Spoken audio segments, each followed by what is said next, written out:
C'est maintenant. C'est maintenant, alors j'espère que vous êtes confortablement installés. Confortablement installés dans notre vaisseau spatial Planète Terre, qui fonce déjà à plus de 100 000 km/h autour du Soleil, qui lui-même va à plus de 800 000 km/h autour de la Voie lactée. Le balai ne s'arrête pas là. Elle-même se rapproche de sa cousine Andromède à plus de 300 000 km/h. Et notre petite constellation, notre petit groupe local d'étoiles, avance lui-même à 2 millions de km/h de la constellation Andromède. Ça vous met des perspectives, hein? Ça permet de remettre les choses aussi en proportion. Souvent, quand on vient à une conférence TEDx, on a envie de voir des vedettes, des stars, des étoiles, même filantes. J'ai une confession à vous faire. Je suis une poussière d'étoiles. Je suis un petit bidule dans ce grand cosmos. Je me sens presque honteux de dire que je suis normal. Je souffre d'une insignifiante normalitude. C'est bizarre que je me sente quasi honteux à dire que je suis normal. Parfois, se conformer à des normes, c'est quelque chose de plutôt plaisant, confortable, amusant. Si on prend le cas des jeux de société, par exemple. Qui a déjà joué au Monopoly? Yes! Si je demande qui a gagné, peut-être qu'il y aura moins de mains qui se lèvent. Mais style, on s'amuse à jouer au Monopoly, à se conformer aux règles du Monopoly. Et qu'est-ce que c'est précisément ces règles, ces normes du Monopoly? Il y en a une première, c'est l'avidité. Et finalement, c'est assez amusant de se conformer à l'avidité le temps d'une partie.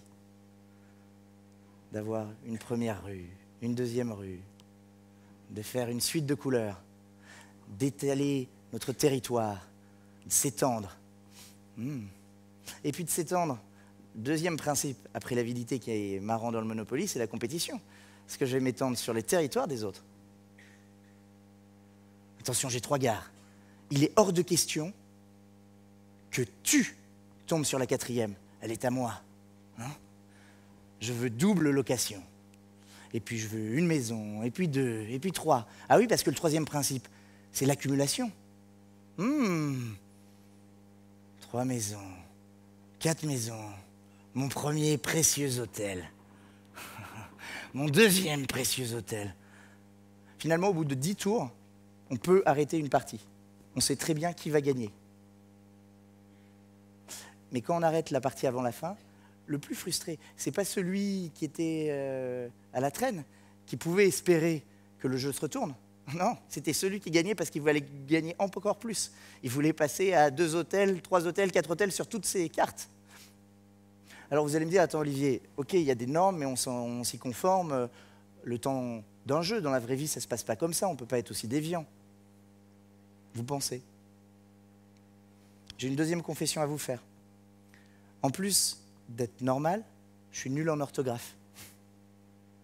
Pourtant, j'ai développé une certaine vigilance par rapport aux mots que j'emploie, aux mots que nous employons. Quand on parle de normes et de règles et de mots, forcément, j'en viens aux expressions consacrées, aux formules toutes faites, celles qu'on utilise pour décrire le monde de manière toute faite, qui traduisent en fait notre représentation du monde, la manière dont on le pense, dont on le voit, dont on s'y intègre. Dans les expressions consacrées que j'aime bien, il y a cette idée de pouvoir d'achat. Le pouvoir d'achat. Ça y est, le nouveau Graal, la dernière étape progressiste pour bien vivre en société, c'est de pouvoir plus acheter. Nous sommes sur un grand plateau de jeu, tous acheteurs, tous consommateurs, et il faut grandir en pouvoir d'achat. Le droit au travail, formule intéressante, hein? Est-ce qu'il pourrait y avoir plus d'opposition entre droit qu'avec travail? Le travail, ça vient du latin, hein, tripalium, c'est un sacrifice. On ne parle pas de droit à rêver, à créer, à partager, à combiner. Non, on parle de droit au travail. Est-ce que, depuis l'histoire du Big Bang, toute la vie qui est passé à travers autant d'espèces pour arriver à ces espèces soi-disant évoluées que nous sommes, doit se résumer à la magie du droit au travail. C'est ça, la prochaine étape, tous travailleurs. Tous acteurs, oui, mais tous travailleurs. Gagner sa vie, haute formule, gagner sa vie. Pourquoi est-ce que j'aurais besoin de gagner ma vie? Je l'ai, ma vie. Pourquoi est-ce que je devrais me mettre dans des conditions de température, de pression extrêmement stressantes, oppressantes, pour justifier que j'existe? J'existe, point. Que le meilleur gagne. Que le meilleur de quoi gagne? C'est quoi le principe? Dans la nature, est-ce que c'est le meilleur gagne? On est tous différents. On a tous des talents dans des registres différents. Pourquoi est-ce que je devrais me mettre en compétition avec l'autre pour avoir le sentiment de plus exister? Pendant la pause, et puis à la fin de cette conférence, vous aurez l'occasion de faire connaissance avec d'autres participants. La formule consacrée pour faire connaissance, souvent, c'est « Et toi, qu'est-ce que tu fais dans la vie ?» Qu'est-ce que tu fais dans la vie? Est-ce qu'on se résume à ce job, ce métier, cet emploi qu'on a trouvé dans l'économie marchande comme une case à remplir? Est-ce que c'est ça, nous? Est-ce qu'on se résume à ça? Et quand on n'en a plus, qui on est alors? La question à poser, ça ne serait pas plutôt « Et toi, qu'est-ce que tu fais de ta vie ?» Pas qu'est-ce que tu fais dans ta vie, qu'est-ce que tu fais de ta vie? Comment est-ce que tu utilises cette matière vivante qui est ta vie, qui t'est confiée le temps de ta vie? Comment tu l'utilises? Comment tu la valorises? Vous allez me dire, ok, attends, là, Olivier, tu joues avec les mots. C'est pas sérieux. Bon, bah alors, jouons avec les chiffres et sur quelque chose de sérieux, la finance. Dernière confession, je suis normal, nul en orthographe et je suis un financier frustré. Ce qu'on m'a expliqué quand j'étais financier, c'est surtout, Olivier, on compte sur toi. Il y a une chose à respecter, il faut que ton compte de résultat tombe juste. Le compte de résultat, c'est une sorte de nouvelle table de la loi. 2 colonnes, les plus, les moins. Elle n'a pas été trouvée sur le mont Sinaï en regardant les étoiles. Elle obéit à des conventions, des choix, des normes qu'on a décidées il y a 150 ans. Des plus, des moins. Et dans les moins, qu'est-ce qu'on trouve? Les salaires, les charges sociales, les ressources humaines. Par design,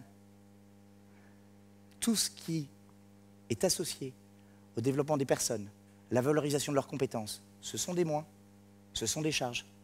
Donc par design, le bon gestionnaire, l'entrepreneur, doit contraindre cette colonne, doit contraindre le développement de ses collaborateurs. Là, ça picote. Tous pourris? Tous les patrons d'entreprise, tous les gestionnaires pourris? Non, non, non.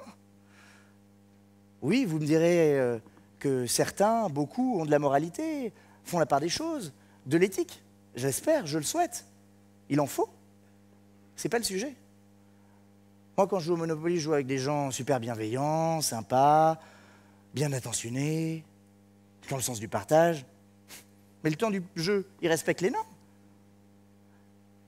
Et j'ai l'impression qu'avec le compte de résultat ou le Monopoly, eh bien, finalement, inexorablement, si on suit les normes, les règles, on asphyxie d'autres joueurs. Bon, je ne veux pas que cette intervention, ce partage commence juste par de la critique. Ce n'est pas le sujet. Il y en a qui bossent. L'Ordre des experts comptables en France et sa commission développement durable ou le club des jeunes dirigeants travaillent sur une nouvelle comptabilité. Mon propos, il est de partager une action, un parcours entrepris, non pas comme un guide, mais plus comme un compagnon de voyage, où, à travers ce voyage, j'ai essayé de regarder les choses différemment, de discerner quelles sont les normes sociales intégrées, invisibles, qui nous structurent. Sortir de la structure. Est-ce que c'est sage? Est-ce que c'est raisonnable? Je voudrais vous inviter à passer de la sagesse du rationnel à la sagesse du relationnel. Vous inviter à vivre, pas des aventures dans les étoiles, mais des aventures collectives. Voilà un social graph, celui de Facebook, qui permet à tout un chacun de se relier en continu avec un groupe d'amis. Ça peut être quelques dizaines, ça peut être quelques centaines, ça peut être quelques milliers. Ça peut être autant de nouveaux groupes, de nouvelles parenthèses dans lesquelles on peut expérimenter d'autres manières de vivre ensemble. Alors ces manières, ces nouvelles règles, ces nouvelles normes, comment les trouver? Ce serait quoi les bonnes? Ce que je vous propose, c'est de prendre celles qui existent, que vous sentez mauvaises, de les inverser. Et on va voir ce qui se passe. Je vais vous dire ce qui s'est passé avec moi. Ce qui est important, c'est de les passer à la flamme de l'expérience. De les vivre en groupe. La première expérience que moi j'ai voulu vivre en groupe, c'est celle de la revisite de la main invisible. La main invisible, c'est un paradigme extra qui dit que plus nous serons individuels, égoïstes les uns les autres, plus l'intérêt général sera servi. Concentrons-nous vraiment sur notre égoïsme tant qu'on puisse, et au bout du bout, une main invisible va nous faire avancer vers l'intérêt général. Je sentais le loup. Expérimentation. Je réunis un groupe de personnes qui a à peu près le même problème que moi. Mon organisation est souvent sollicitée par des voyageurs qui veulent que l'on supporte leur voyage. Plutôt que de choisir uniquement les voyageurs qui allaient visiter les pays où on était implanté, je me suis dit non, il doit y avoir d'autres voyageurs, il faut tous les aider et nous allons mutualiser les conseils, les ressources pour accélérer leur pratique.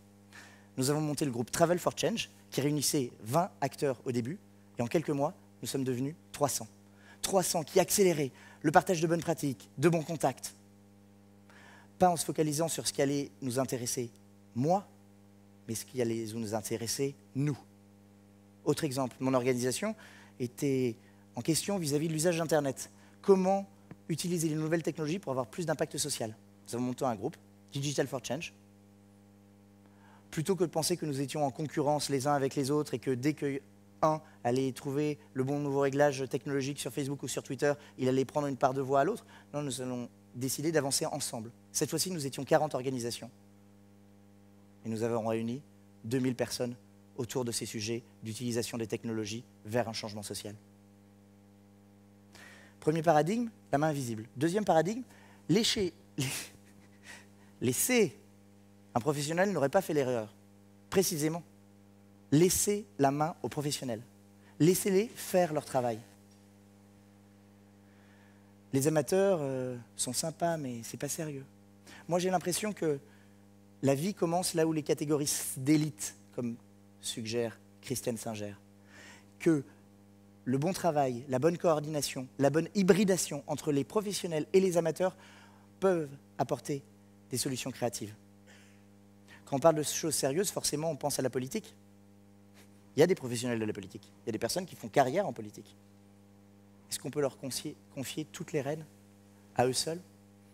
L'année dernière, en pleine campagne présidentielle, l'association Colibri, Mouvement pour la Terre et l'Humanisme, poussée par Pierre Rabhi, a invité la société civile à devenir elle-même candidate.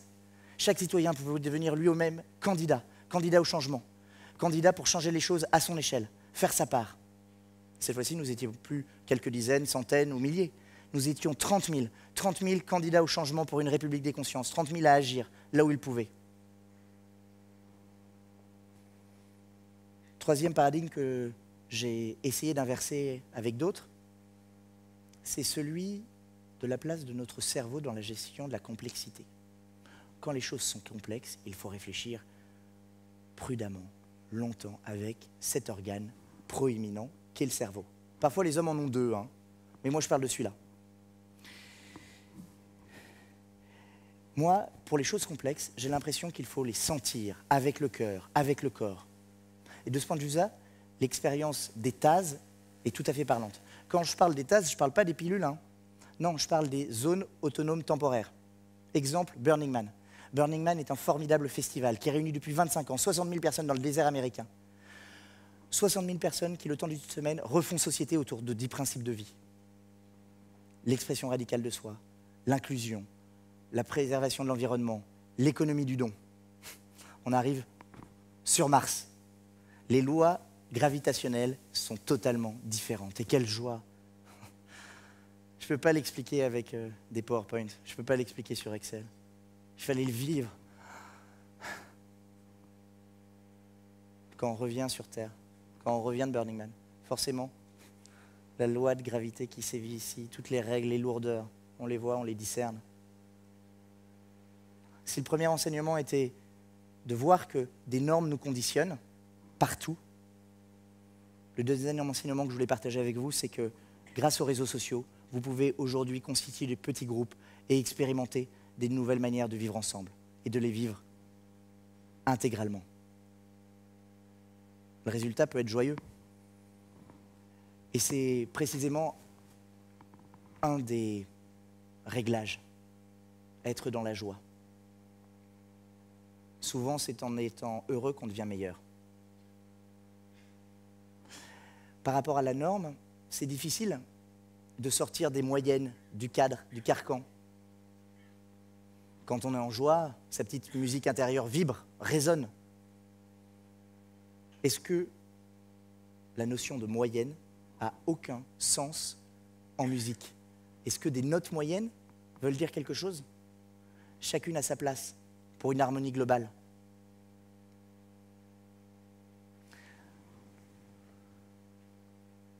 Ces références sont finalement peut-être à l'intérieur de nous. Elles sont dures à trouver. Mais quand le cœur est prêt, l'homme devient aimant. L'homme devient aimant. Dernier jeu de mots. Aimant, il développe des capacités vibratoires, une force magnétique. Quand il est dans la justesse, dans la norme qui lui va, il vibre. Et il devient aimant, il devient aussi acteur d'amour, émetteur d'amour, récepteur d'amour.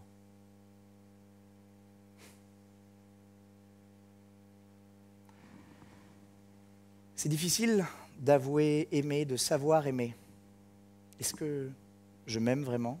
Est-ce que je l'aime vraiment? Il y a forcément une notion de vérité là-dedans. Dans le monde d'hier, la vérité, c'était un couperet. Soit juste, soit faux. Soit je sais, soit je ne sais pas. Dans le monde d'hier, cette vérité, elle invoquait le principe de précaution. Attends, tu ne sais pas encore. Ou le principe de responsabilité, tu savais, alors c'est de ta faute. Moi, la vérité, plutôt qu'un couperet, je la vois comme un phare qui nous éclaire. Et donc, plutôt que les principes de responsabilité ou de précaution, j'invoquerai un principe de cohérence.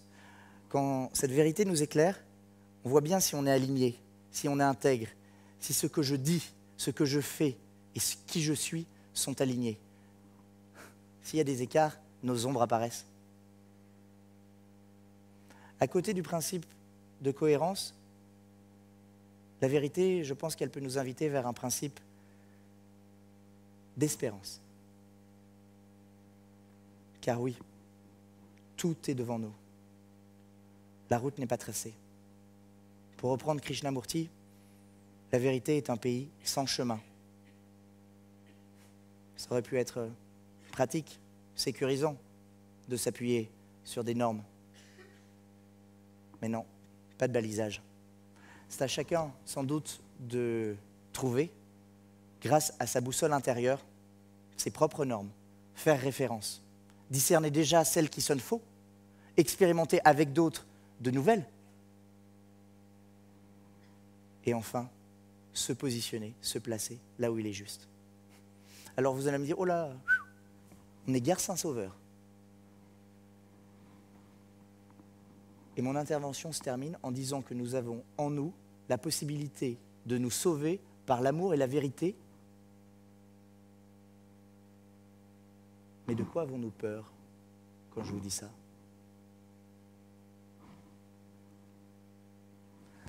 Au même moment que je parlais, il y a un autre cosmos, un autre voyage qui s'était initié. À l'intérieur de nous, plus de 100 milliards de neurones, capables d'établir plus de 10 000 connexions chacun, ce qui fait plus de 1 million de milliards de capacités de reliance. Et je ne vous parle pas des cellules gliales, 10 à 50 fois plus nombreuses, qui ont été identifiées par certains scientifiques comme pouvant être des réserves de conscience. Alors oui, je pense qu'il y a une part de cosmos en nous, une part de divin. Alors, gare Saint-Sauveur, si tu veux te sauver, sauve-toi toi-même. Car si ce n'est pas toi, qui ce sera? Et si ce n'est pas ce soir?